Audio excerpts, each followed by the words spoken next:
Everyone.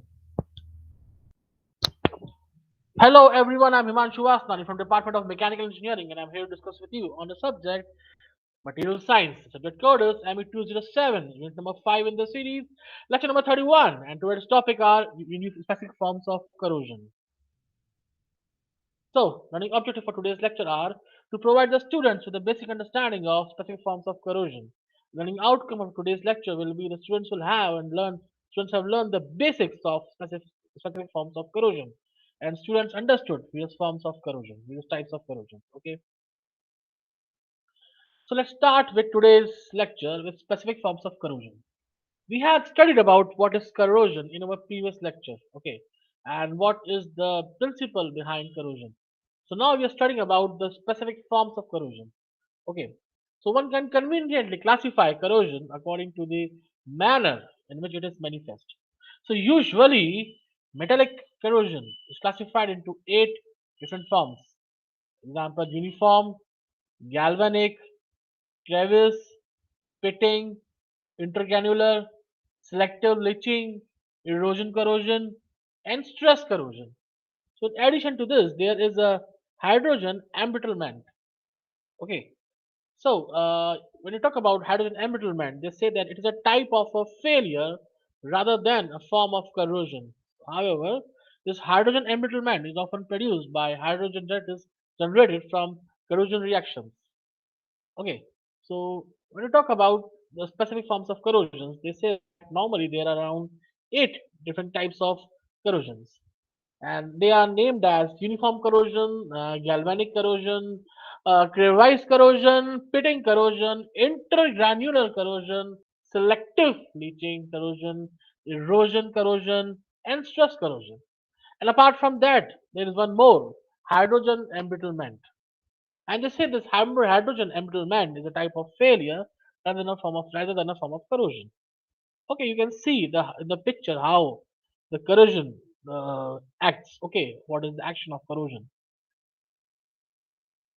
So we talk about the first corrosion, that is uniform corrosion. This is a form of electrochemical corrosion that occurs when the whole surface of the metal is corroded to the same degree and when the metal surface and the environment are uniform. I repeat, this is a form of electrochemical corrosion that occurs when the whole surface of the metal is corroded to the same degree and when the metal surface and the environment are uniform. So this type of corrosion often leaves behind a scale or deposit. Okay, when you find there is a scale or deposit on the corrosion area, you can specify that it is kind of a uniform corrosion. Under these conditions, one can easily estimate the useful life of a given material, and there is no need to fear about unexpected failure. There is no need to fear about unexpected failure. Okay, because you can easily estimate the life of the given material. Okay, the life will be expected life. Okay, the useful life that can be of the given material that can happen. So one can easily control the uniform corrosion attack by selecting a suitable materials. See, we have certain materials that can avoid corrosion. Okay, so you can alloy those elements in the metal, and if possible, you can avoid this kind of corrosion. So in practice, such a corrosion is rare. Uniform corrosion is generally observed in metals such as zinc or PV and aluminium. Okay, so this is in the example in the picture also you can see this corrosion happening. So the basic USP of this corrosion, that this is a form of a electrochemical corrosion that occurs when the whole surface of the metal is corroded the same degree.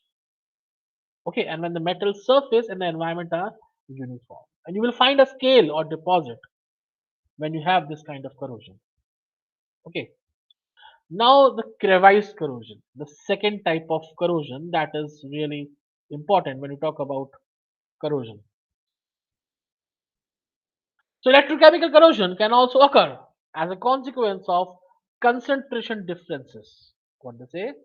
Electrochemical corrosion can also occur as a consequence of concentration differences of ions and or dissolved gases in the electrolyte solution and between two regions of the same metal piece. For such a concentration cell, the corrosion takes place in a local that has lower concentration. Okay. Now this corrosion occurring in crevices, you can see in the diagram. Okay. The corrosion occurring in crevices and recesses or under deposits of dirt or corrosion products where the solid solution where the solid solution becomes stagnant and there is localized depletion of dissolved oxygen and there is localized depletion of dissolved oxygen. These are a few examples of this type of corrosion, that is crevice corrosion.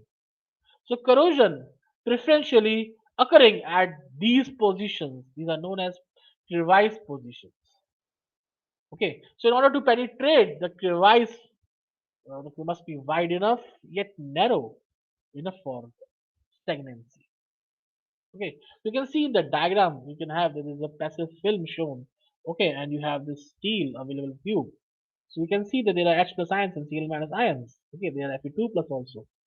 Okay, so in this crevice corrosion, you can easily see how it works. So you can see that this is kind of a electrochemical corrosion that occurs as a consequence of concentration differences of ions and dissolved gases in the electrolyte solution, or I can add in between two regions. Okay, and in between two regions of the same metal piece. Okay, you can say that. So we may note that usually the width is several thousands of an inch. So after oxygen has been depleted within the crevice, the oxidation of the metal occurs at this position. Okay, what they say, after oxygen has been depleted within the crevice, the oxidation of the metal occurs at this position. So electrons from this reaction are conducted through the metal to adjacent external regions. What they say, you can see this electrons, you can see the flow of electrons, E minus. Okay, they said electrons from this region are conducted through the metal. Now they are going through the metal to the adjacent external regions where consumed by reduction process. So in several aqueous environments, this solution within the crevice has been found to develop high concentration of H plus and Cl minus ions. You can see in the diagram, okay, which are especially corrosive. Now these ions are corrosive in nature. Okay, so since protective film are often destroyed by the H plus and Cl minus ions, you can see the shield in the diagram. They say that since protective films are often destroyed by the H plus and Cl minus ions, and therefore many alloys that passivate are susceptible to crevice corrosion. So you can also have some prevention for this. So let's discuss upon that. So one can prevent this type of corrosion by using welded instead of riveted or bolted joints. Now this is the important thing. One can prevent this type of corrosion by using welded instead of riveted or bolted joints, using non-absorbing gaskets when possible. So removing accumulated deposits frequently and designing containment vessels to avoid stagnant areas and ensure complete drainage. So they said in this crevice corrosion, they say that this the solution in the crevice, okay, this crevice has been found to develop high concentration of H plus and Cl minus ions. Okay, and these are corrosive. So this, if you have this protected films, is often destroyed by these H plus and Cl minus ions in crevice corrosion, and many alloys that passivate are susceptible to crevice corrosion also.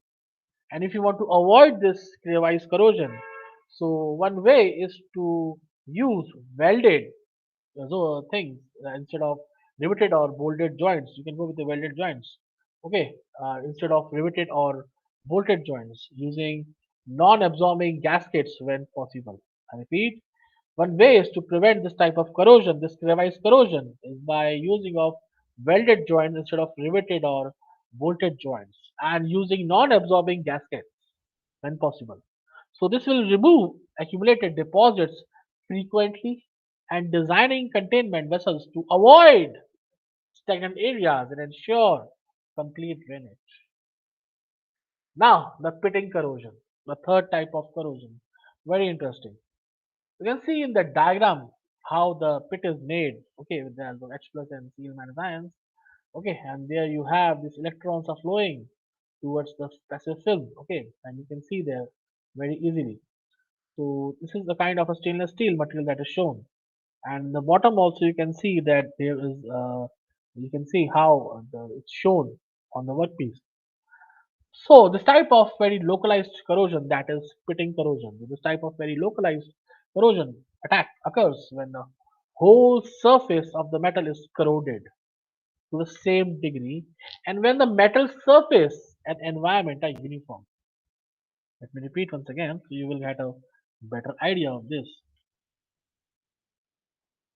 This type of very localized this corrosion, that is pitting corrosion, this attack occurs when the whole surface of the metal is corroded to the same degree and when the metal surface and environment are uniform.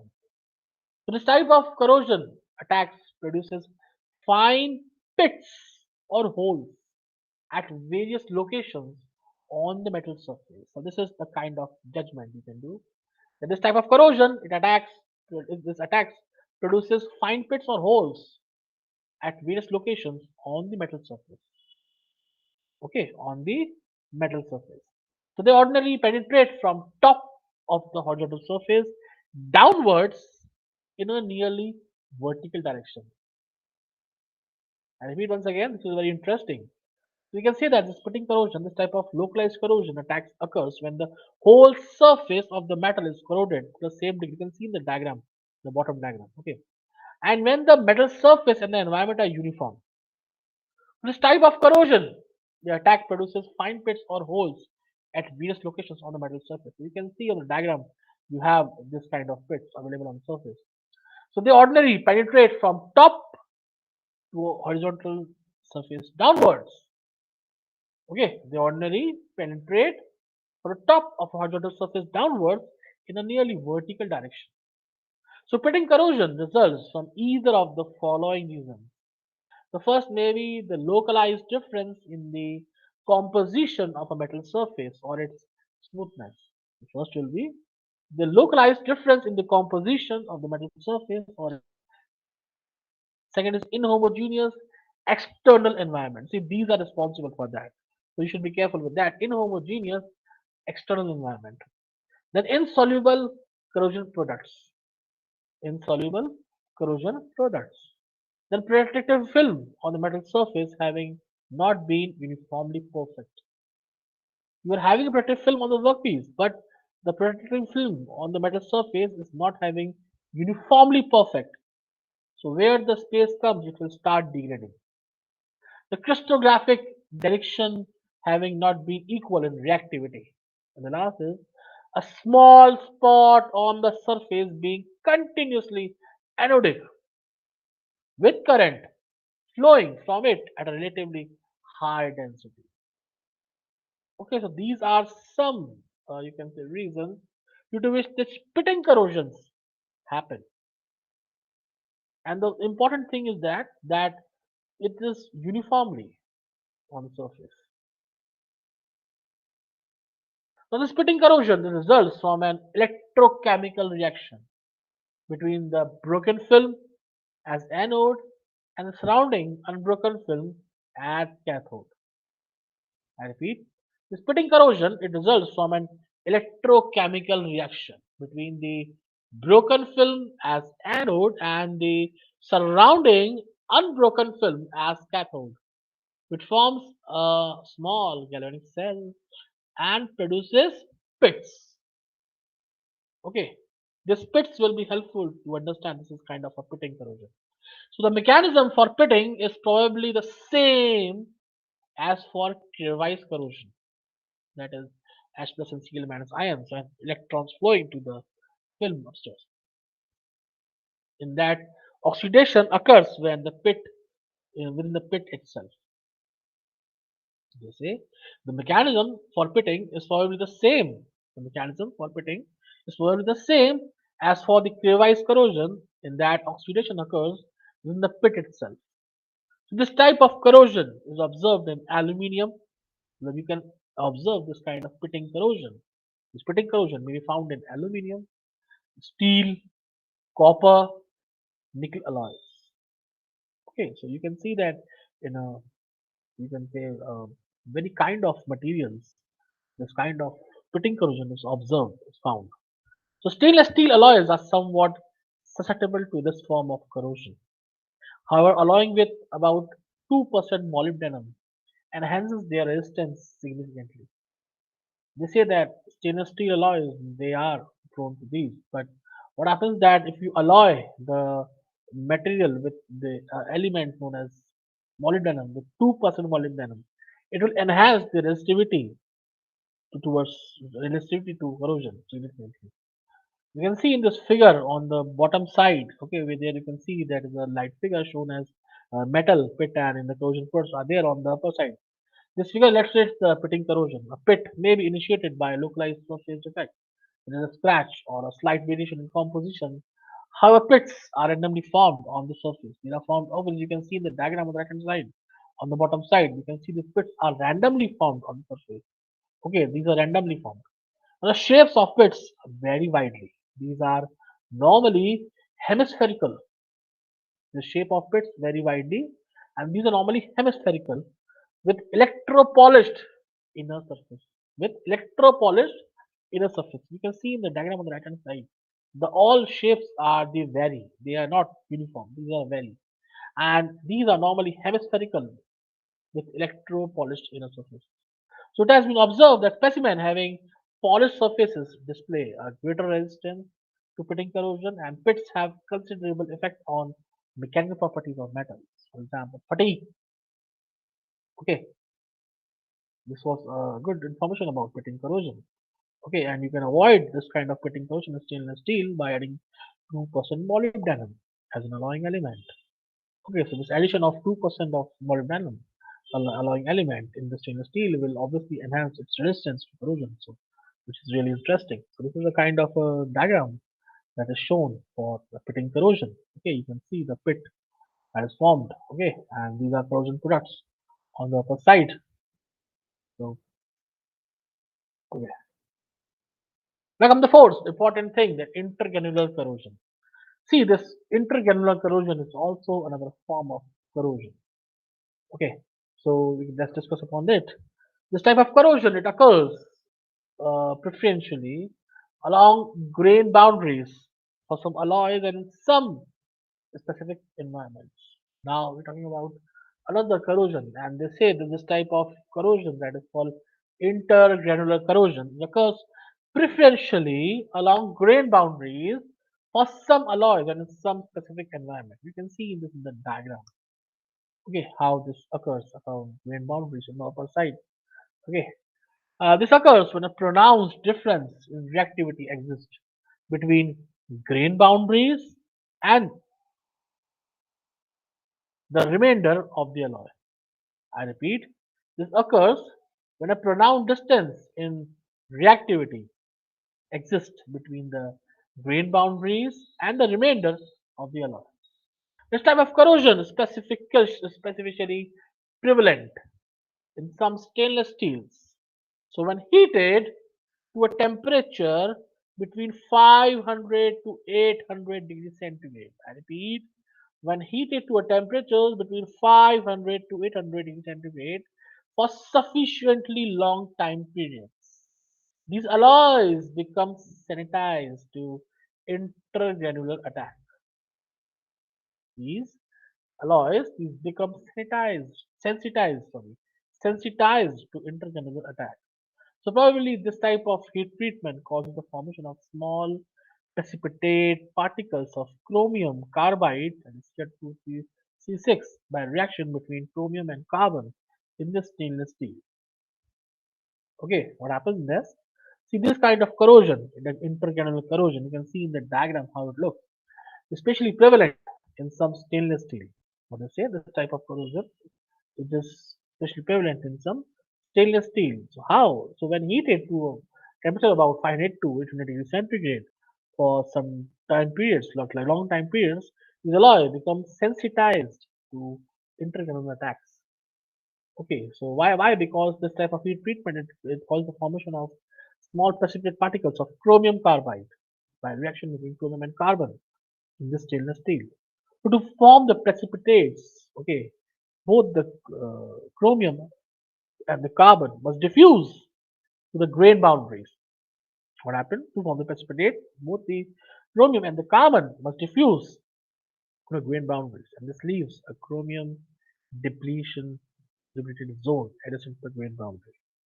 What happens when you heat up at this temperature, when you hold it for a long time period? What happens that they form the precipitate to form the precipitates, both the chromium and the carbon must diffuse to the grain boundaries, and this leaves a chromium depleted zone adjacent to the grain boundaries.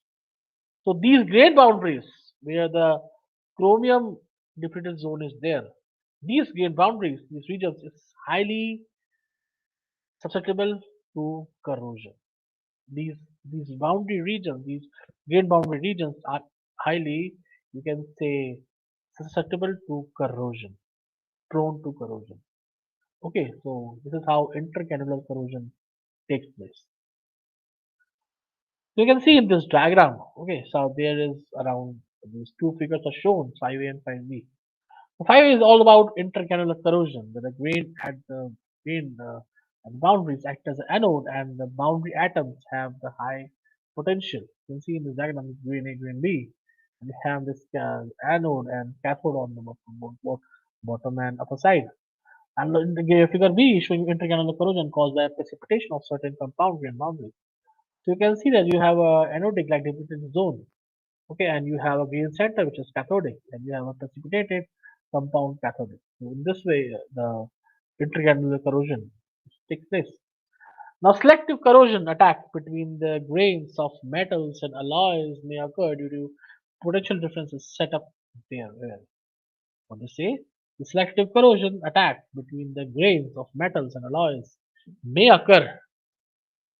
Okay, the selective corrosion and selective corrosion attack between the grains of metals and alloys may occur due to potential differences set up there when there is a precipitation in the grain boundaries or even because of difference in the grain boundaries.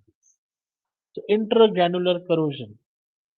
Okay, this is normally observed in defective welding and heat treatment of stainless steels, copper and aluminum alloys. Okay, now you are getting the thing where these kind of defects are found. So they say that selective corrosion attack between the grains of metals and alloys may occur due to the potential difference set up when there is a precipitation in the grain boundaries or even because of the difference in the grain boundaries. And this kind of intergranular corrosion you will normally observe in defective weldings or heat treatment of stainless steels, okay, copper and aluminum alloys. So you can examine this intercannula corrosion with the help of microscope. Okay, so this figure 8 is showing you the intercannula corrosion when the grain boundaries have been etched, that is corroded, and the atoms at the boundaries have a different electrode potential than the atoms in the grain proper. So obviously anode and cathode are developed, okay, and resulting in the galvanic stress cells causing corrosion at the anode and that is the grain boundaries. So you will note that is a fine grain metal will have a higher corrosion rate than the coarse grain metal as there is no anode area. So resulting in galvanic stress cell causing corrosion at of the anode that is the grain boundary. So we may note that a fine grain metal will have a higher corrosion rate than a coarse grain metal as there is no anode area. Okay, so you can see this, understand this intergranular corrosion. which is usually found in defective welding or heat treatments of stainless steel, copper, aluminum alloys. Okay, we should be careful with that. Okay, we should be careful with that. Now, the fifth type of corrosion, that is selective leaching or corrosion and denitrification. And this type of corrosion is usually found in solid solutions, alloys, and occurs when elements of the constituents is preferentially removed as a consequence of corrosion processes. The most common type of selective corrosion is denitrification of brass. Okay, they say that this type of corrosion, that is called selective leaching, the zinc atoms are dissolved from the solid solution, leaving behind copper as a spongy mass which has practically no strength. Okay, we're talking about disintegration of brass. They say this in this type of corrosion, the zinc atoms that dissolved from the solid solution, leaving behind copper. Okay, the zinc atoms are dissolved from the solid solution, leaving behind copper as the spongy mass. There's practically no strength. The mechanical properties of the copper brass alloy are significantly impaired, since only a porous mass of copper remains in the region that has been de-identified. They say that what happens in this type of corrosion, they give the example of like de-identification of brass. So in this, they say that in this type of materials or in this type of corrosion, the zinc atoms are dissolved from the solid solution, leaving behind copper as the spongy mass. There's practically no strength.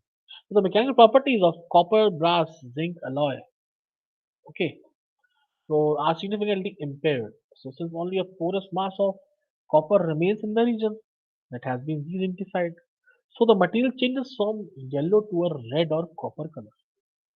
It is found that selective leaching may also occur with the other alloy systems in which aluminium, iron, cobalt, chromium, and other elements are vulnerable to preferential removal. So, in order to overcome from desidentification, one may add tin, antimony, or phosphorus to brasses containing zinc more than 15% of zinc. Okay, so this is all about desidentification of brass, or you can say selective leaching. Okay, now atmospheric corrosion. Atmospheric corrosion very important when we talk about corrosion. This type of corrosion is very frequent on ferrous metals. Okay, so rainwater and humidity in air are mainly responsible for this type of corrosion. Act as electrolytes. You can see in the diagram also. This type of corrosion is primarily due to the formation or breakdown of the films by the moisture and electrochemical attack on the exposed metal. So obviously, this follows the oxygen absorption mechanism. Okay, and it is observed that crack and discontinuities in the film produce exposed fresh areas for the formation of corrosion cells. So you can see this type of corrosion. Okay, this happens on ferrous metals only, and obviously since it is atmospheric corrosion, so maybe rainwater and humidity in air. These are the mainly responsible for making this kind of corrosion active, and they all act as an electrolytes for this. Now the erosion corrosion. Okay. Now this type of corrosion it arises from the combined effect of the chemical attack and the mechanical abrasion or wear as a consequence of fluid motion. Okay, this type of corrosion it arises from the combined effect of chemical attack and mechanical abrasion or wear as a consequence of fluid motion. So mechanical abrasion is produced by the turbulent flow of liquids or the impingement of the trapped gases. Okay, you can see in the diagram how this is working. You can see there is a impingement of the corrosion pits on the metal tube wall.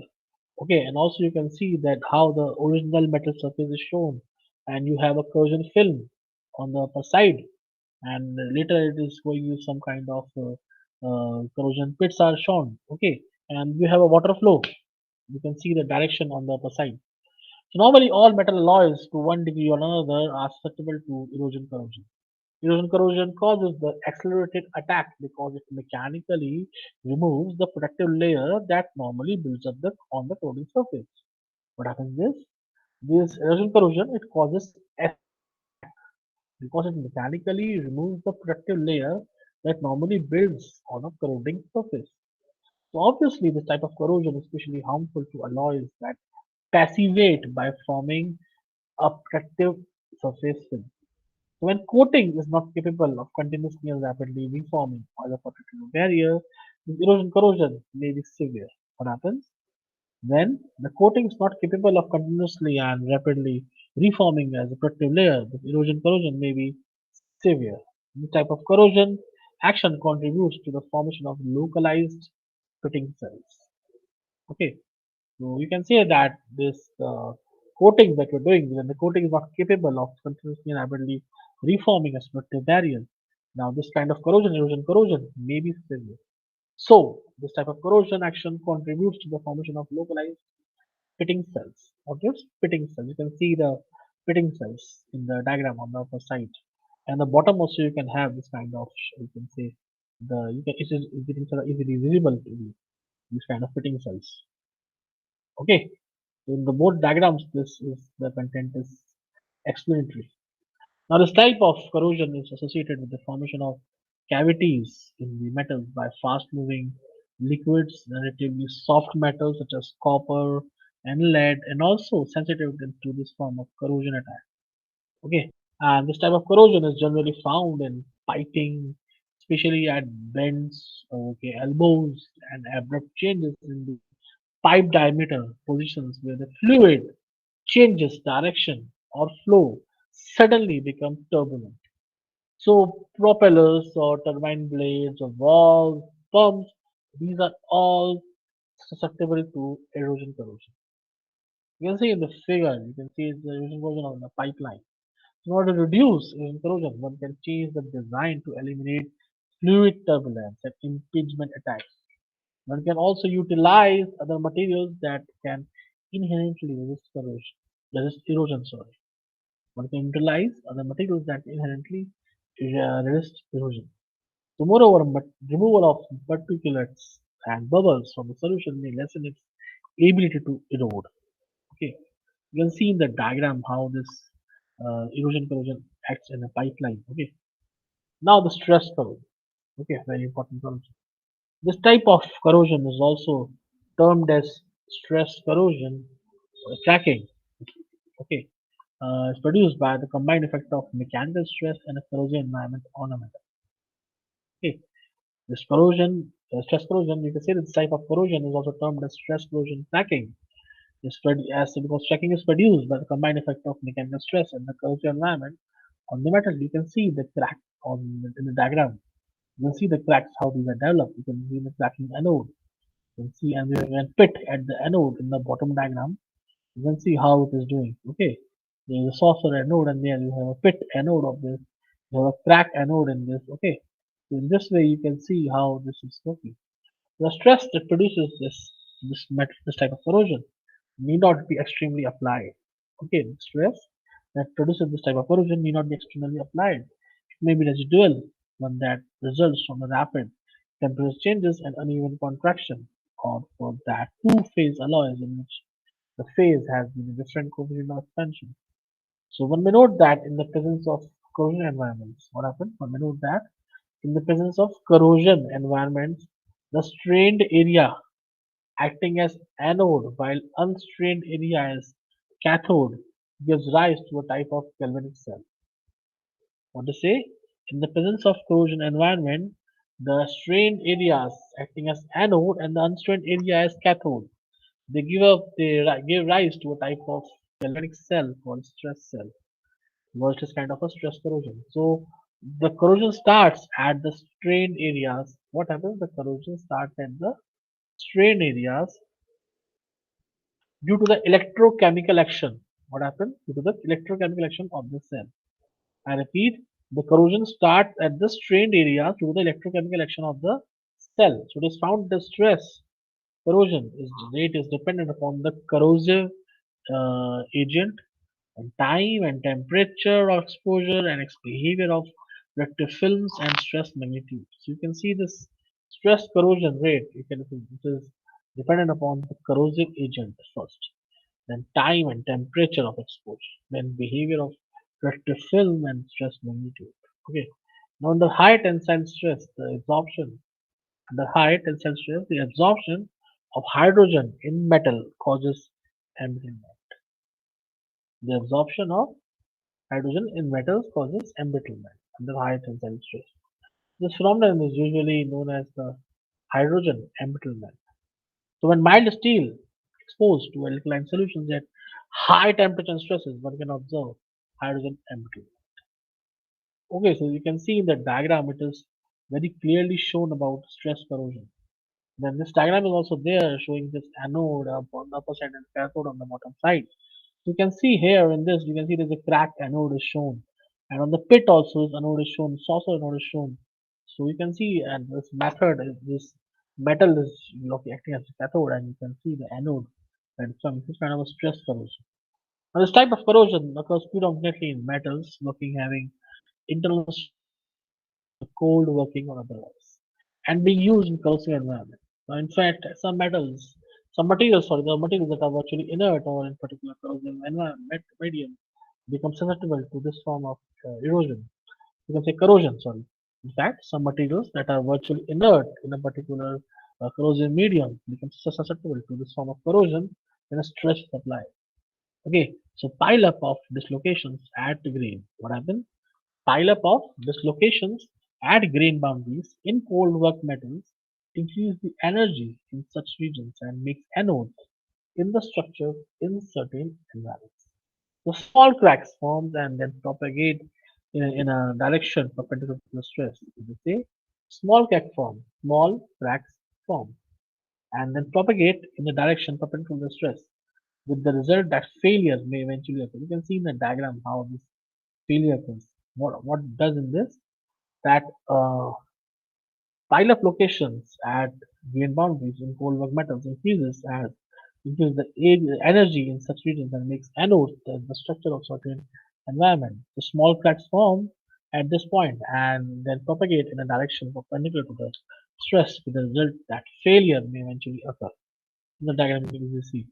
Now seasonal cracking in brass, especially in the presence of moisture and traces of ammonia and causing embrittlement of steel exposed to solutions containing sodium hydroxide are a few known examples of stress corrosion. Okay, let me say the stress corrosion in brass, especially in the presence of moisture and traces of ammonia, and causing caustic embrittlement of steel and caustic embrittlement of steel exposed to solutions containing sodium hydroxide are a few well-known examples of stress corrosion. The most effective control of stress corrosion is the elimination of tensile stress from the component part. You can also see how this crack is propagating. Okay, this is the machine view. The most effective control of stress concentration is the elimination of a tensile stress from the component part or the lower magnitude of the stress. This may be achieved by reducing the external load or by increasing the cross-sectional perpendicular area, okay, to the applied stress. How you can achieve this? This can be achieved by reducing the external load or by increasing the cross-sectional area perpendicular to the applied stress. Furthermore, an appropriate heat treatment may be used to anneal out any residual thermal stresses. Okay, an appropriate heat treatment may be used to anneal out any residual thermal stresses. So in case of cold work metals, the corrosion takes place at the strained portion. In the strained area, the atoms of the metals are not in their lowest energy position. Consequently, strained area of the metal having internal stresses has higher electrode potential than the strained free area. Okay. Now, the next was the corrosion fatigue. Okay, and after that we have the sweating as this and how to limit that. And I will discuss in the maybe in the next lecture for your right consideration. Okay, so now we'll start with the MCQs. Okay, because MCQs are also very important. So let's start with the MCQs first. And MCQs obviously will increase your ability to give answer properly because this MCQs are also very important when you discuss about a lecture. Now, when you talk about uniform corrosion, this form of corrosion, you can say is a form of electrochemical corrosion that occurs when the whole surface of the metal is corroded. This is a form of electrochemical corrosion that occurs when the whole surface of the metal is corroded to the same degree and when the metal surface and the environment are uniform. So what do you think?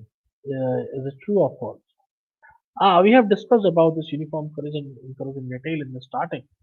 So I think that is true because in this what happens the whole surface this occurs when the whole surface of the metal is corroded to the same degree. So it will give you uniform corrosion. Okay, and when the metal surface and environments are uniform. So I think it's true. It's true in this case. The answer is A. In uniform corrosion, this type of corrosion often leaves behind a stain or a deposit. Yeah, I think if it is uniformly spread, obviously this type of corrosion it leaves behind a scale or a deposit. I think it's true. That's true. This type of corrosion often leaves behind a scale or a deposit. So answer is true. A.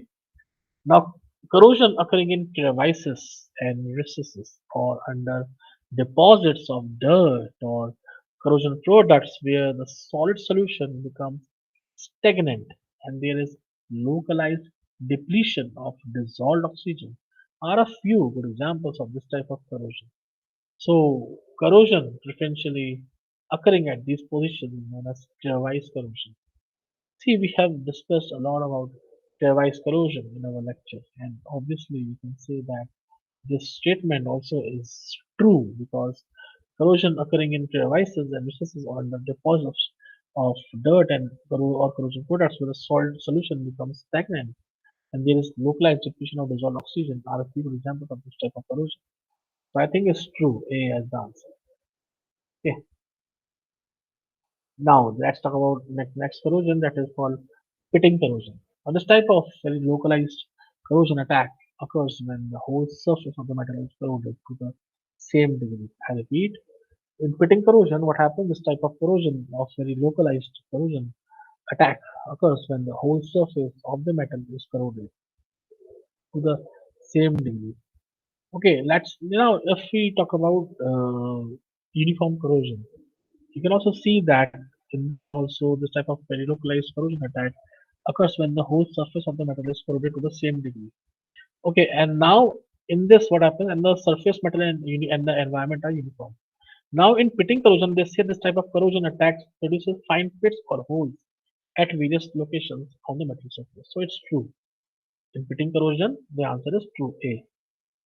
Now in pitting corrosion, they ordinarily penetrate from the top of a horizontal surface downward in a nearly vertical direction. What they say? They ordinarily penetrate from the top of a horizontal surface downward in a nearly vertical direction. So I think it's true. A is the answer. Now pitting corrosion results from an electrochemical reaction between the broken film as anode and the surrounding unbroken film as cathode. So it forms a small galvanic cell and produces pits. A is the answer. True. Now selective leaching or corrosion and de-zincification. So in this type of corrosion, the zinc atoms are dissolved from the solid solution, leaving behind copper as the spongy mass, which has practically no strength. The mechanical properties of copper, brass, zinc alloy are significantly impaired, since only a porous mass of copper remains in the region that has been de-zincified. So I think it's true. A is the answer. Okay, A is the answer. True. Now, in selective leaching or corrosion and de-zincification, the material changes from yellow to a red or copper color. What happens is in selective leaching or corrosion and de-zincification, the material changes. What happens in de-zincification? The material changes from yellow to a red or copper color. So I think we have discussed it previously also that how this color changes. So I think it's true. In selective leaching or corrosion and de-zincification, the material changes from yellow to a red or copper color. So I think it's true. It is the answer. Atmospheric corrosion. Now, this type of corrosion is very frequent on ferrous materials. Okay. Rain and water and humidity in air are the main responsible for this type of corrosion. And electrolytes and this type of corrosion is primarily due to the formation of breakdown of films by the moisture and electrical attack on the exposed metal. So I think it's true in this case. Is the answer. Now, erosion corrosion, this type of corrosion arises from the combined effect of a chemical attack and mechanical abrasion or wear as a consequence of fluid motion. So, mechanical abrasion is produced by a turbulent flow of liquids or the impingement of trapped gas. So, what do you think is true or false? I repeat, understand the statement. In erosion corrosion, this type of corrosion arises from the combined effect. What they say? In erosion corrosion, this type of corrosion arises from the combined effect of chemical attack and mechanical abrasion. In erosion corrosion, this type of corrosion arises from the combined effect. Now, here they're talking about combined effect, that is chemical attack and mechanical abrasion or wearing as a consequence of fluid motion. So when we are discussing about this erosion corrosion, we also discuss the same that in erosion corrosion, this type of corrosion arises from the combined effect of chemical attack and mechanical abrasion or the wear as a consequence of fluid motion. So mechanical abrasion is produced by turbulent flow of liquids or in the impingement of trapped gas. I think it's true. The answer is A. Oh, so far we have discussed these MCQs. Okay, and these are the references which you should refer and obviously increase your knowledge in this topic, corrosion. See, this topic is very important, okay, and we should know information about this topic of also. And various types of corrosion. If you know these kind of all type of corrosions, then obviously you will understand that how they are formed and what all precautions that you can do. So just read these references and also read these references and increase your knowledge in the respective topics. Moreover, you will also find some more diagrams that will give you a more approximate idea. So I request you to read these books and increase your knowledge in these topics that we have discussed. Thank you.